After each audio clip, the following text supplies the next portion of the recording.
Amy Stapler-Taubenfeld is the co-director and executive, or co-founder and executive director of Itinerus. She was born and raised in Baltimore and had a successful career working in the sales and marketing in the hospitality industry in Baltimore. When her daughter was diagnosed with autism at the age of 5, she left the business to focus on her daughter's needs. In 2007, Amy joined a group of 9 parents and professionals who were interested in researching best practices for supports for adults with autism disorder spectrums. After looking at every agency in Maryland and 5 surrounding states, just can't believe that, the group determined that they would need to create and open their own agency to fill the tremendous gap in services for this population. In 2011, Amy joined Itinerus as executive director, where she continues in that role today. Amy is responsible for overseeing this model agency's administrative and financial functions, its implementation of strategic plans, managing the agency's growth, and others. Amy has led her amazing team, and I have to say, it is amazing, we do work a lot with Itinerus, to be a leading voice for adult autism services locally and around the country. She now spends a great deal of her time paying forward the experience and knowledge she's gained over 10 years in helping families and agencies support adults with autism. And more, Amy has been named to the Maryland Daily Record's Top 100 Women in 2014 and again in 2016, and will be recognized as one of the Daily Record's most admired CEOs on November 5th of this year. So please welcome Amy. Thank you so much. I think my most important title is Mom, so I just wanted to start with that one. I am just overjoyed to be at this conference. This has been a vision of this task force for a very, very long time, and I am so grateful to Kennedy and to Julie and to the whole team that put this together, because this is something that is so important and we need to start talking about this. So please welcome to our panel discussion on Neurodiversity Initiatives in Action. I look forward to introducing you all to the benefits of having neurodiverse individuals in your workplace. As you heard from Erica, it works, it changes the culture, it affects the bottom line. Those are the 3 things that every HR person wants to hear. And the most important thing, and the elephant in the room that Erica addressed, is how much more work is this for me? And the answer is none. So before we get started, I see by a show of hands, how many people knew the definition of neurodiversity prior to getting this flyer? Wow. Well, by the end of this conference, I hope all hands will be up and every single person would be able to answer that question. So with that, let's get started. I would like to introduce a panel of people who are pioneers and are influential in this movement, who will share their personal and professional experiences with you today. I'm going to start with Kelly. Kelly, if you could raise your hand. Kelly Evick and her sister Casey, who is also here today. Casey, say hi. Created a body care company 16 years ago in their parents' basements. An idea that started as Christmas gifts for their family became a fledgling business after years of craft show circuits, trade shows, and fortunate placement in a natural grocery market. Today, Biggs and Featherbelle, and I can say if you have not used their products, they're amazing, manufacture all natural body care products, which are found in over 300 retail locations, such as Wegmans, Giant Foods, Whole Foods, and Earth Fare. Sarah, can you wait? Is a warehouse clerk at Biggs and Featherbelle. She has been at Biggs and Featherbelle since 2016 and is one of 4 neurodiverse employees working there. Sarah also has a paid position at the 3M swim shop at Meadowbrook Swim Club in Baltimore, working as a retail associate. I am a daughter of Pastor Sandy Carson Alexis. That is correct. I'm going to go to Ricky. Can you say hi, Ricky? Yeah. So Ricky has been at the NIH Clinical Center for roughly 8 years. He began as an intern and has worked many important roles leading up to his current role. He currently serves as an office automation clerk in the Office of Administration Management. He primarily helps the clinical center by auditing taxi and hotel vouchers that are submitted for patients and does rounds throughout the hospital to deliver packages as well as checking on items that help ensure patient safety. And I am told that every person in the building knows Ricky. Yeah, they do. every time I go on, every time, you know, how you doing? Well, he's so friendly, why not? Ricky works for Daniel Lonerdahl. Daniel.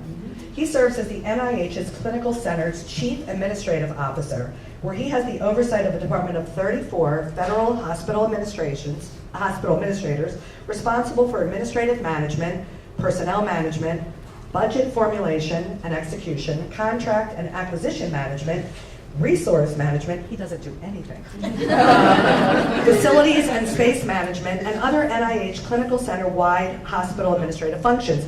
And if that isn't enough, he is also the current acting chief of the Office of Workplace Management and Development. Is anyone else exhausted? Colleen McKenna launched Intero Advisory for individuals and companies focused on increasing their sales and talent initiatives.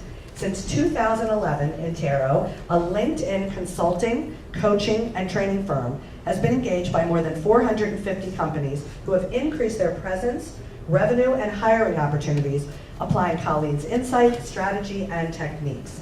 Intero is now a family-owned business with 2 of Colleen's 3 daughters joining their team. Jameson. Jameson is a data entry specialist at Intero, focusing on outreach to current and future LinkedIn consultancy clients. Jameson has been working at Intero since January of 2018. Thank you, panel. Before we jump right in, I just wanted to add one quick statistic. A staggering number of neurodiverse adults will be entering the workforce over the next decade. For autism alone, it's 500,000 adults. How are we going to engage this talent pool into our workforce? Let's turn this over to the people who are already finding pioneering success with this neurodiverse population. So I'm going to start with Kelly. It's awkward standing here with one microphone. I'm going to be passing it around. Kelly, can you start by just telling everyone a little bit about Biggs and how you are using Sarah and the other neurodiverse people in your workplace? We are a manufacturer of all-natural body care products. Can anyone hear me? And a lot of our work is repetitive, making products, filling jars, filling, labeling, and we were starting to come into problems with our neurotypical employees almost getting bored and not completing the tasks that were repetitive and would be an all-day long labeling one type of lip, because as we grew, also did our volume, and we wanted to keep that handmade aspect and not get too automated, but we needed more help. And so that's where our employees from Intero, Sarah is superstar, and where Sarah and her co-workers could get 2 to 3 times, 4 times as much done as our neurotypical employees, and get it more precise, the focus, and that's where we're using most of the employees. One of our employees is in our packaging department for shipping, so Naftali, he creates all of our boxes and bubble and everything, and then we have one girl in our data entry. So, Thank you. Sarah, can you tell everyone exactly what have you learned at your job since working with Kelly? Okay. I have learned how to be more independent and reasonable. Great. Thank you. Dan, how about you? Can you talk a little bit about your office and how Ricky's been integrated? Sure. So, as you heard, we're an office of about 35, 40 people, and we support the administrative matters of the NIH Clinical Center. For those that don't know what that is, it's about a 200 bed hospital that takes patients from all around the world and are a research hospital looking for the next cures.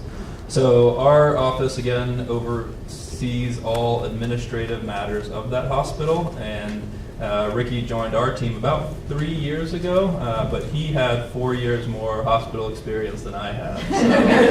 So I'm learning from him every day, and he's introducing people to me every day because he knows, again, everyone in the building. So we do a wide array of activities, from the repeatable to the ones that we have to find creative solutions for.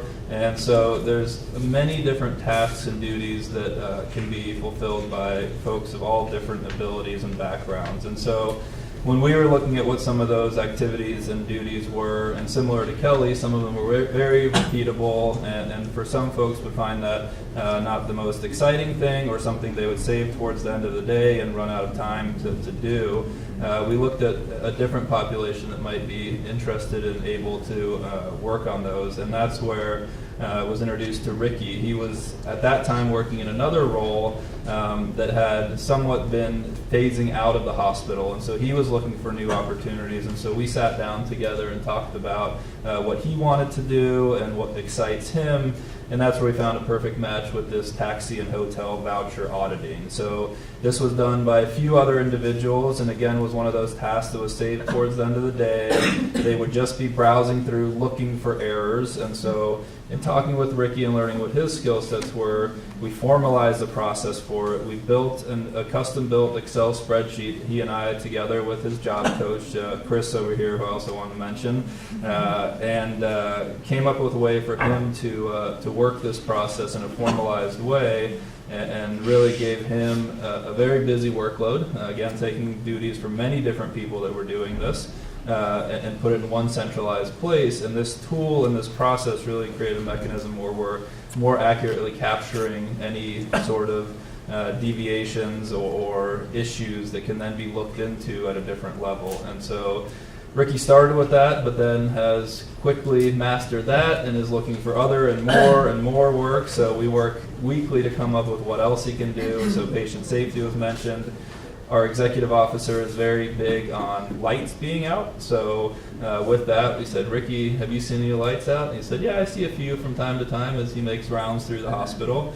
So now Ricky is our light checker. And so if he sees a light that's out, he goes and enters that in a ticketing system, and it's quickly fixed, and again, helping ensure patient Or safety. not only that, but the elevator door, anything that would be like the panels for the bathroom, and kids are rusty so that they can come in and fix the vents for the bathroom so that they don't have any mold on them or anything. So that's what new role I'm doing. So I'm doing a lot. And I did customer service before, and I do apheresis, so I do like multiple jobs. And that's what I usually do every day, is multiple jobs. That's awesome. Thank you. I'm going to move this over to Colleen. Forgive me walking in front of everyone. So Colleen, can you tell everyone about Intero and what position Jameson has been filling? So last year about this time, our group, we have a group of about 5 people who really work heads down in LinkedIn to support our clients' initiatives. And I realized we had a huge problem, which was the process that we had created, while very good, was overwhelming to our small team. So I called in one of the people on my team, and she handles our HR and she's our recruiter. And I said, I think we need to look at another solution. We can't find enough people to bring on the team to do this work. What if we look at people who are ASD on the spectrum and see if they can help us, because this could really play into their strengths. We do a lot of outreach on behalf of clients. She was like, great idea. Who's going to manage it? Where are you going to find these people? Who's going to take care of all of this? Can we really take this on? I had no answers for any of those questions. So I went to Google. And I put into Google Baltimore, job coach, autism, and I just wanted to see what would come up. And Itinerist popped up, #1 result. I called Katie. I'm like, I need to talk to you about this. I don't even know if this makes sense. After a couple of conversations, Shakira is our job coach for Jameson, and they came in. We projected on the wall what Jameson would do. And then Shakira's like, okay, let's time test him. And my team, there were 5 of us in the room, we were floored. In 5 minutes of us showing him what he would do, he just started doing it, right, Jameson? In January, so we brought him on. In January, he only worked on my work, and he sent out over 2,000 messages. Not one mistake. Nothing that we give Jameson has a mistake in it. And so what he really taught us was he really amped up the rest of our team's game, right? Like everybody has to be organized for Jameson. Jameson's coming in tomorrow. Okay, we got to be organized. Get in line, right? And now everybody supplies Jameson with work. We need to get something done. How does it fit into Jameson's schedule? Great. So Jameson, can you talk to us a little bit about what you've learned since starting your job in January? I've learned how to do emails, use outreach, and work with others. That's awesome, and you seem to really like doing that kind of Yes. work. Great. All right. Well, as you can see, we have 3 completely different organizations utilizing multitudes of different skills and talents that these young adults have, and we have a large, a medium, and a small operation. So this translates across all size businesses. So I'm going to actually start with you since I'm standing right here. Can you tell us, like, what challenges were you anticipating with hiring Jameson and going through the whole training process? So it was really important that I didn't find a solution that would add a whole lot more work to my team, because they are just really heads down. They come in at 8 o'clock, 8:30, and they just work all day long. And so I felt as though if we added anything else onto their schedule, they would probably leave. And so we had to come up with a solution where somebody else who had a whole lot more experience in managing this initiative would take it over. And that was really the key. We would never have been able to put this together and have it successful if it wasn't for Itinerus and Shakira, because Shakira is constantly modeling and giving us suggestions on how to manage and how to get more, pull up more potential from Jameson, right? So no matter what we give Jameson, he responds to that, right? And so we give him different tasks. We went from doing some kind of outreach to doing email. And every once in a while, I'll just check in with Shakira and say, hey, let's have a check-in, and what about this? How do we handle this? And that's made a huge difference, because we would not have been able to manage it on our own. I'm in and out of the office all the time, so we don't have one person who's just devoted to this. So having Shakira is really critical. That sounds great. So Jameson, who trained you on your job, actually? I don't know. Who trained you? I don't know. You don't? Did Colleen train you? Yeah. Or did Shakira train you? Shakira, sitting Shakira there. did? Yeah. Great. Good. Awesome. So Kelly, I know you do not have an HR department because you're a growing business. So what were you anticipating, the challenges of HR, hiring, training, and then tell us how it actually went. Oh, okay. Well, it all started from an idea from my father, because he was already familiar with a group in Anne Arundel County that was finding work for disabled adults at the time, and it was years ago. So he, one day, we were in our office and we're struggling to get all this work done, and nobody wants to do it because it's so boring, to these people who want to just make the products, and they want to do the glorious part of it and not the real work, the filling the jars and labeling. So Itinerus was having an event and stumbled across our door because we were about a block away, and it was, I think, Katie and a couple other people were looking for parking, and they stumbled across our place, and they're like, what is this? We're in this old mill down in Woodbury area, and they were like, wait, and we're like, wait, we need you. And it just happened, and I mean, for me, the hardest part was just not knowing. I do not have anyone in my family that has been diagnosed with autism I'm just out of sheer ignorance of not knowing what the capabilities, what the talents were, knowing that the typical skill set was going to work great. And it wasn't until Itinerus, without Itinerus, there's no way we would have been able to get this started. We brought in 16 individuals, I believe, to try out. And with Itinerus, he set up a trial day in 2 shifts.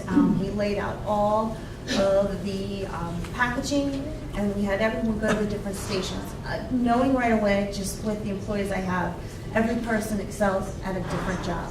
And I was not looking to have a blanketed job description that would cover everybody who walked in. So it was just finding the right person for the right job. And some people excel at every job, so that was easy. But without Itinerus, that's how it happened for me. Thank you. Sarah, can you talk a little bit about who trained you and how you learned your job?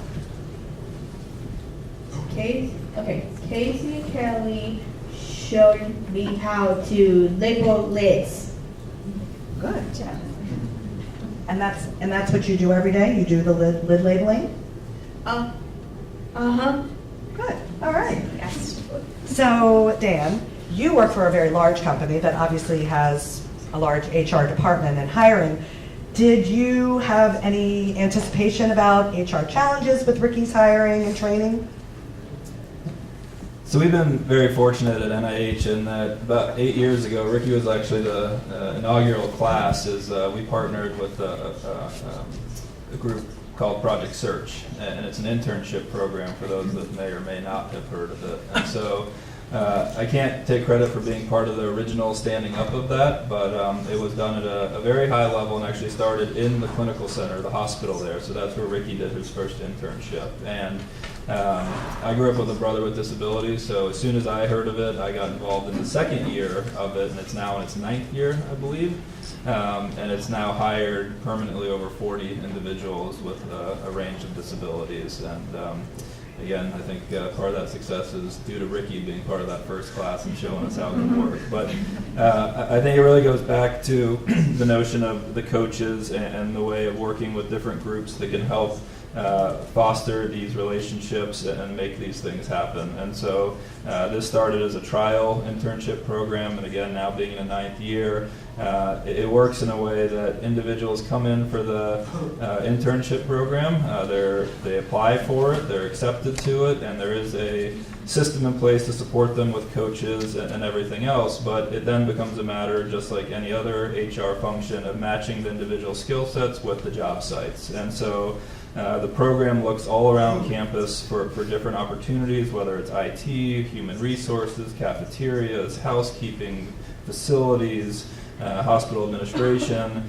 to see where some of these opportunities may lie, and then matching up individual skill sets with those opportunities. And they come with resumes, they interview, they go through the whole process like anyone else, and then they go through these internships. And so they're 10-week programs, 3 through the year. And they sometimes work out and they sometimes don't. And so we work through that, and myself, I've hired 3 or 4 now through this, but I've also had other rotations where it wasn't the right fit for individuals, but then they end up the next one in a hands-on job in the cafeteria, and that's really what they wanted to do. So in a large institution, government setting, we've been fortunate to have this partnership with Project Search, having the coaches both during the internship program and post-hire is a huge part of it. But it really goes back to the notion of it's not an overwhelming extra burden to hire individuals with disabilities. Folks can quickly see through these internship programs how quickly someone can come in, take the task at hand, and succeed and excel, do it better than others have, and be more dedicated to the job than most others that I work with, at least. And maybe Ricky can talk a little bit about who taught you how to do your job. Bettina, Chris, and Monica, which were my job coach trainers from Project Search.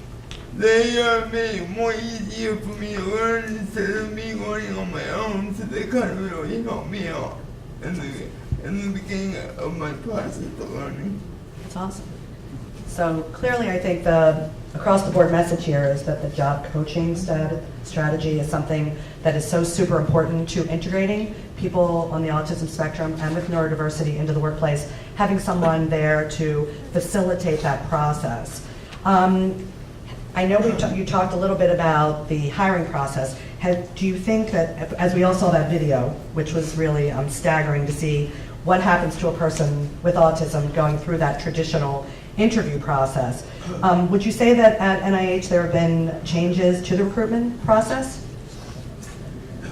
Yeah, certainly. I think there's still work to be done. I think a lot of positions go through the typical government model, and hiring managers may not have seen the light of meeting with individuals with different backgrounds. So again, through this partnership, we do have a process and we do have hiring mechanisms for people with disabilities, but I think there's still a large educational opportunity on the hiring and selecting managers to really, as Erica was pointing out earlier, having the openness and the video as well, to understand that individuals come from these different backgrounds and have different skill sets, and maybe they won't have the perfect interaction with you or way of speaking with you, but really drilling down to find out what their skills and strengths are is what the key part of it all is. And so we have a far way to go, but I think the start of a program like this and now having over 40 individuals on campus that are showing every day what they're doing is helping spread that message by folks seeing that day to day. And Ricky, were you nervous when you were starting your new job? Yeah, because I didn't know how to really, at first I didn't really know how to really go about it, but after my job coaches taught me how to really know how to do it, then it got easier as I kept going forward. Great. Kelly, how about you? Have you had to rethink recruitment at this point and how you're going to bring in employees in the future? Yes. We've looked at all the positions in our company differently.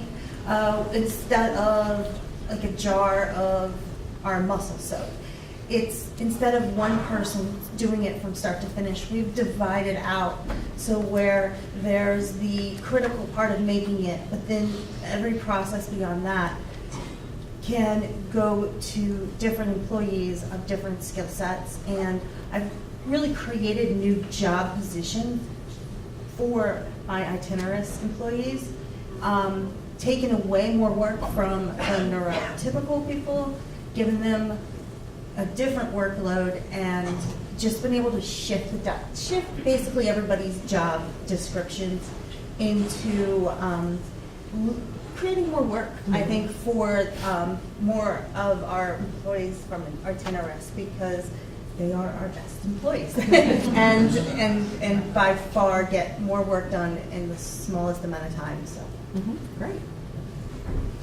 Sarah, were you nervous when you started your job? A little bit?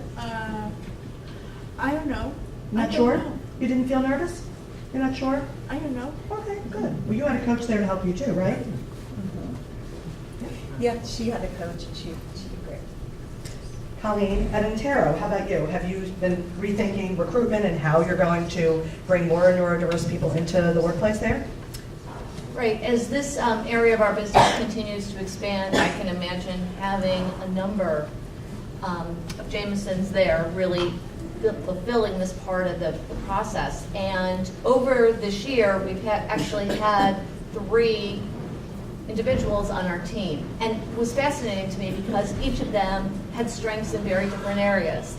And they like doing different things. So Jameson likes doing one thing, and somebody else came in and said, oh, I don't like to do that. So we just really switched around what they were doing. So I can imagine a time when we could actually have a Jameson supporting each individual person on our team, so that our team members who are working directly with clients can be more strategic and be more creative and do more planning. And Jameson's just rolling out and really implementing that strategy. So following up on that, can you kind of tell us what were your expectations for Jameson, and then how did it actually go? Yeah, so I've learned over the years, I have very little expectation. I try to walk into it not knowing what it's going to look like. It was so different for our team, and it turned out great. And the reason I think it turned out great is that everybody was very open-minded. We have a very small team. There's 8 of us altogether. And everybody said, okay, let's just figure out how it works. I kind of look at everything in 6-month increments. So if we can get through 6 months, can I get another 6 months? I have all millennials, I have, Gen Z on my team. I'm like, you're gonna give me another 6 months? They're like, I'm in. I'm like, great. So I don't look at it forever, and I don't even look at really more than a year, actually. And so I thought if we could look at it in small increments and manage it day to day, it would be, that was the way we needed to look at it, because we're constantly pivoting and try to be really agile. So you said you have 8 people. Jameson, how do you like working with your coworkers?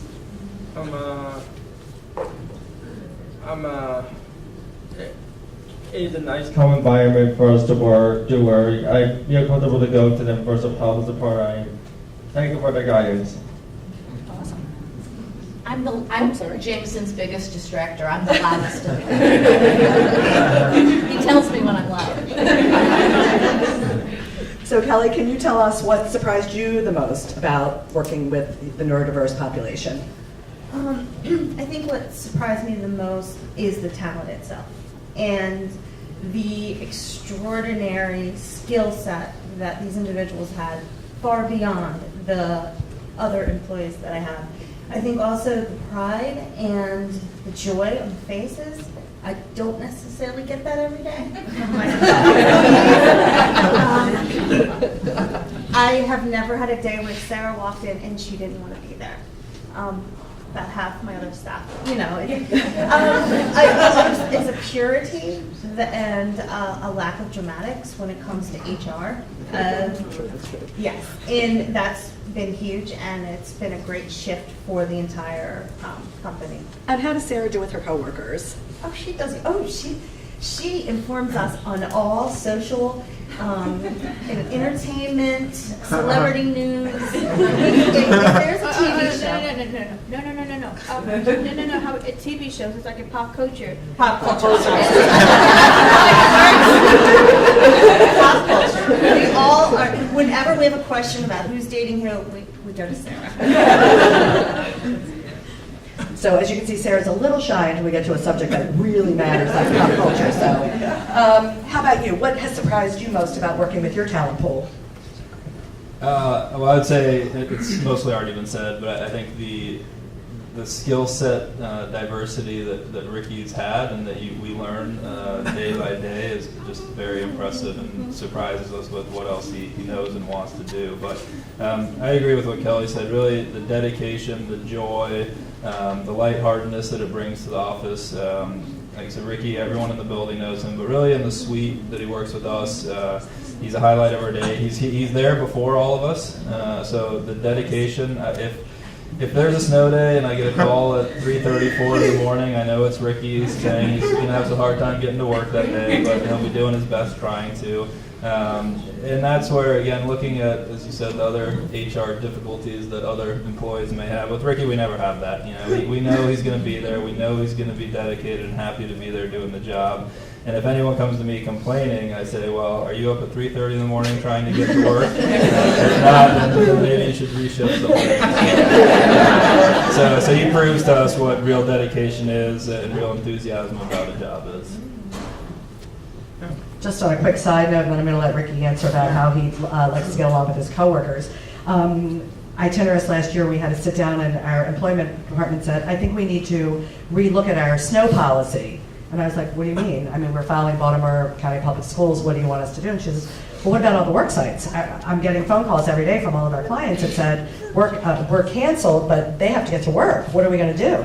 So this has been something that we've had to actually shift our own thinking. We're having our next directors meeting to talk about how do we handle if, is it dangerous for our job coaches to be on the road, but our clients have to get to work and they don't want to miss a day. Snow day is not a day off for them. It just means it's going to be harder to get there. So Ricky, tell us, how do you like to work with all of your coworkers? I have to get along with them. I say, how was the day yesterday? And they were sometimes they were like, fine. some mornings they come in and they're like happy to see me because they know I'm the person there to open the office. And not only do I open the office, but I help out one of my other AOs. Not just them, but I help one of my other AOs. If it's cold, which is one of the other AOs, I put out his schedule and I basically turn on his lights in the office. So I also do that too. And also do a lot of communication over the phone with all my coworkers if I need to get another packet or just stuff done that I need to get done. Amazing. Who wouldn't want to come to work and see Ricky every day? Yes. So just to add to that, so yeah, my boss is Eric, so he's all of our boss, and Ricky helps ensure that he doesn't look lazy. So he turns on his office light and turns on our schedule so that Eric can sleep in and come to work. And Dan, we're going to start with you again. Can you share with everyone here, how has working with Ricky and other neurodiverse individuals impacted just pretty much your company's workload? From the workload perspective, again, he's taken the job of many other just individuals and consolidated into one job for him to do, and that's been an immense help for those individuals, and I know we're very thankful for him doing that. We have another individual in our department, Meredith, who works it's a front desk, but it's not really a front desk. She's an integral part of our organization as well, so she scans all packages that come through our department, and these are anything from hiring actions to massive procurement actions, so really important things that are going up to our CEO and others, and then she logs all those. And not only that, she also goes around the building to collect them if the folks putting them together in our organization are busy and have something else going on. It's a 4 million square foot building, so it's a very large building, and it can take 10-15 minutes to walk one of these packages one way. So you can assume, if you add that up through 35-40 people on a daily basis, the call it ROI on just Meredith going out there and getting these packages and bringing them back and scanning them. So what the two of them are doing has significantly increased our productivity and in turn saving a lot of money for the government and taxpayer dollars. I'm sure that's something everybody in HR wants to hear. Ricky, can you tell us what you like the best about your job? It sounds like you have a lot of things that you do. What's your favorite thing to do at work? Just everything, like just help out the AOs, help out my coworkers, making sure that, they get in when, that they're able to get in, not just me, but helping them out more, and telling Dan if I need more work, so I'm always keep myself busy. I don't like being bored, so I always like being busy. So basically, like I said, I come in the morning, I unlock the door, I turn on the lights in the suite, I set myself up, I get Eric set up, and then I start my work. But first, everybody knows this is gonna be a funny part. I gotta get my coffee first. Me too, I totally can agree with that. You cannot start your day with that coffee. Kelly, I know when Katie knocked on your door at the small warehouse where you were and wanted to talk to you about parking, you had maybe a very small operation and organization. Can you talk about how hiring neurodiverse talent has helped to impact the workload? It's been significant. Since our first hire, Sarah and 4 individuals, we have had 8 employees to date from Itinerus, and we have, I would say, doubled our production abilities at least, because it now frees up the time for my kind of cooks in the kitchen to just continually to create the products that we sell. And with our staff, Itinerus staff is working average 12 hours a week, 4 individuals on it each shift. And it has been amazing what we're now able to output. We've taken on giant food markets because of Itinerus, because we were able to produce a larger quantity. We would never have gotten to that point without Sarah and her coworkers. Sarah, can you tell us what are you most proud of at work? proud of your work? I remember the Lindsay Acton old building. Yes, it's true. Oh, yes. What are you most proud of? I was so proud. I am proud to have a job and pay. Sorry. I am proud to have a job and a big paycheck. Can't relate to that. Colleen, how about you? Have you seen an increase in production, efficiencies, quality, et cetera? Yes, absolutely. We are definitely able to take on more clients as a result of that. It's probably increased about 30-40% this year, just year over year. And I think what's really important is so much of our work is so detail-oriented. And detail is really hard for most people, and people who think they're detail-oriented have no idea how detail-oriented they need to be in some jobs. And Jameson takes detail orientation to a whole new level, and I don't even know what to say about that, right? Like, we need so many people like that. Every organization needs people like that in their companies to make sure everything is filled in the right way and taken care of. And so I think a lot of people could be a whole lot more efficient because they have people who that's really their skill. Absolutely. Jameson, what are you most proud of at work? I am proud of Intero Advisory for helping me succeed and become more independent. I enjoy my job. Thank you. I have one last question. I was getting like a 5-minute flash. We want to allow some time for question and answers. We have some engaging panelists, and I'm sure that HR people in this room probably have a lot of questions. My very last question to all of our panelists: have you seen a return on your bottom line with these hires? I think if you're in the HR field, the first question that you have to tell your boss when you're trying to put in a neurodiversity initiative into your building is what's going to be the rate of return? So there's definitely an ROI, but actually more important for us is every one of our clients, we have about 40 clients right now that we're working with, knows about our partnership with Itinerus. They know about Jameson, and they love the story. They love it.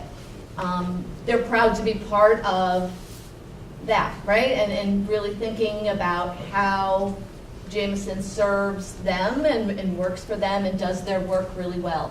So I think actually greater than the financial ROI is the ability to say we're forward thinking, and it positions us in a way that we can include our clients, and they're really proud of not only the work that we do, but the way we do it. Absolutely.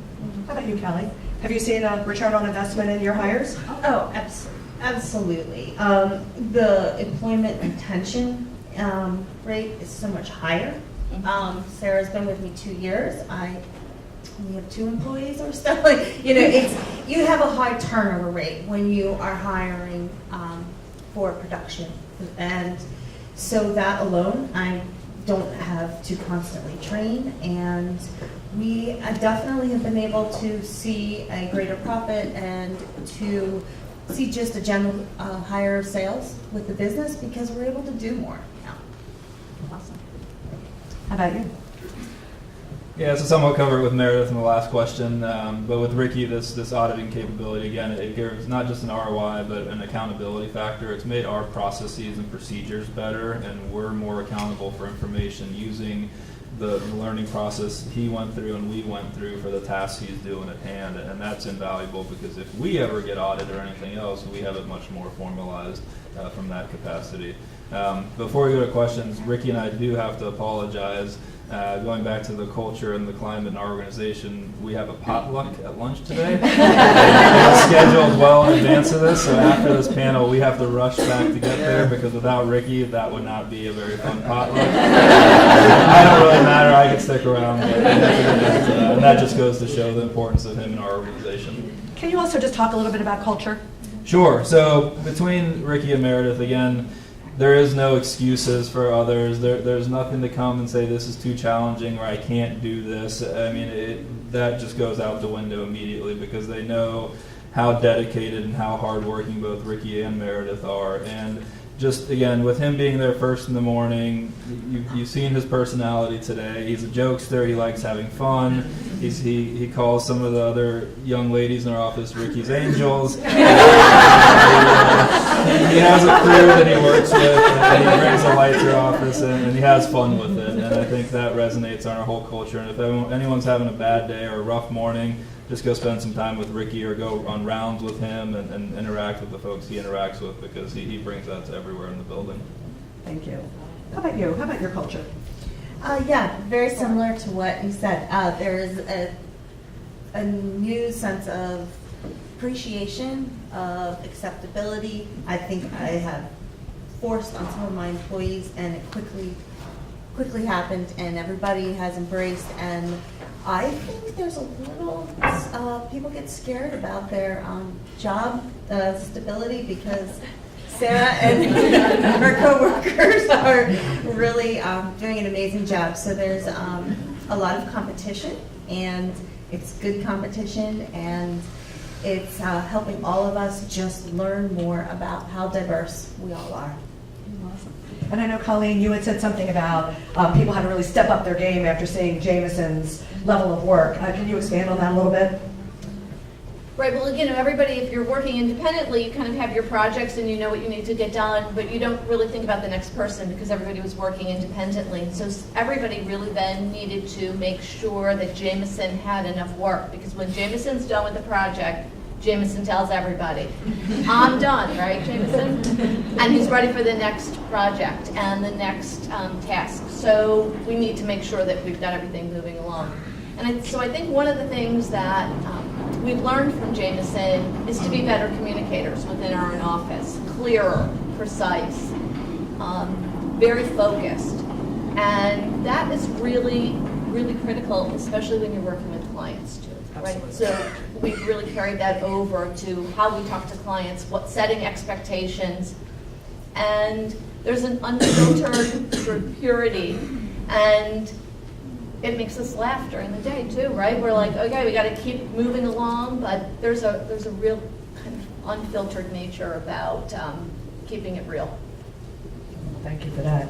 I just also wanted to add one quick footnote that while it sounds like NIH has an amazing neurodiverse program, and it's really something to be tremendously proud of, Kelly and Biggs Featherbelle and Colleen were both cited by the Governor's Commission over the past couple of years as businesses of the year for bringing in people with disabilities. So we do have a very esteemed panel, people who are really doing this, who are pioneers in the field of bringing the neurodiverse into their workplace. So let's give huge rounds of applause for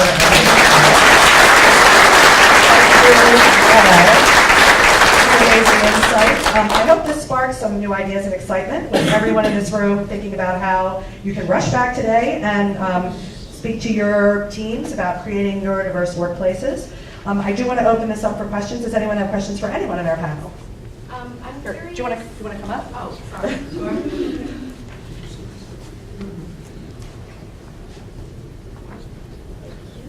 Sure. I'm curious, as hiring professionals, how did you inform your workplace to promote that education and acceptance and some of the disclosure? We had our main staff that was going to be directly working with our employees go to Itinerus for a workshop on just Autism 101, basically. Just to understand the actual differences between how they were and how we were gonna, and then we needed to learn how to set up things to be more structured. So. Okay, good. So you went to a workshop. Yes, we went to a workshop through Itinerus, and that's how we were. I think aside from this, just fostering a culture of diversity and having that embedded in the organization is a starting point. And then when something like this comes about, it is a more open acceptance and knowing that we work with a wide array of individuals from different cultures, backgrounds, orientations. So thankfully our institution had that somewhat ingrained. But again, going back for us, it was really this internship process where folks got to be a part of it. And one of the things we did too is not just having the supervisor or the boss or the selecting official make the decision, but having the individuals interview with others in the organization as well that they would be working with as peers, so they felt like they were part of the process. Any other questions for our incredible panel who has been doing this and really doing it well? All right, well then, thank you everyone. And again, hope a year from now we have 30 panelists up here.